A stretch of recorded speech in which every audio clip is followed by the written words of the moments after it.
Hello အားလုံးပဲမင်္ဂလာပါဒီတစ်ခေါက်မှာတော့ဒီက Trader Market သွားတိုင်းအမြဲသွားကြည့်ဖြစ်တဲ့ဆိုင်လုံးဆိုင်ကြီးအကြောင်းကို share လုပ်ပေးသွားမှာဖြစ်ပါတယ်သူကဆိုရလိုရမနာရဲ့ train station ကနေဆင်းလာတဲ့အတိုင်းရောက်ပါတယ်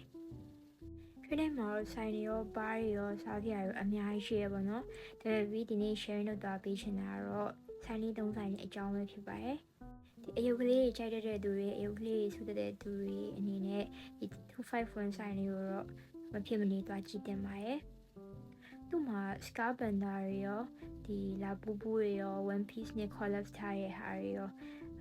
Mr. Bone တို့ဒီမရိုက်လိုက်ရတဲ့ဟာတွေလည်းအများကြီးရှိရပါတော့နောက်ဆိုင်ကကျတော့ဒီ site ကြီးအများကြီးရထားရရဲ့အရှိကနည်းနည်းရှောက်လိုက်တာနဲ့အဲ့ဆိုင်ကိုရောက်ပါပြီ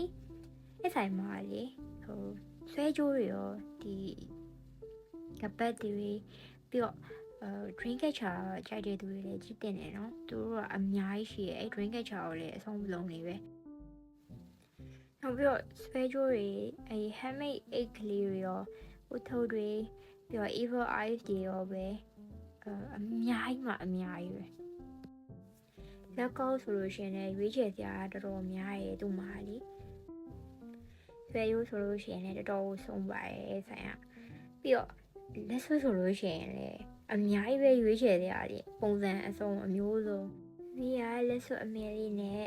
လက်ကောက်အညိုလေးဝတ်ခဲ့ပါတယ်နောက်တစ်ဆိုင်ကတော့ Rods Antique ရဲ့အရှိမရှိရဲ့ Rain Spoon ဆိုတဲ့ဆိုင်လေးအကြောင်းပဲဖြစ်ပါတယ်သူခင်းထားတဲ့ဒီဇိုင်းလေးတွေကကြိုက်တာယူလို့ရတယ်ပေါ့နော်ဒီကအဲ့ဒီဇိုင်းလေးရေးထားတာပါလက်တိုင်းကိုယူပြီးရတဲ့ဒါဒီရဲ့လက်ဆွဲလေးကိုသူလုပ်နေတဲ့ဗီဒီယိုလေးပေါ့နော်ဟေးရပါပြီဒီလိုနေနေရတော့ဒီဇိုင်းပုံမူတည်ပြီးတော့တကွင်းကို150 200ကျရှိရပါတော့သူ့မှာလက်ဆွဲအပြင်အိတ်ကလေးနဲ့အင်ဂျီလေးလည်းရောင်းသေးရနော်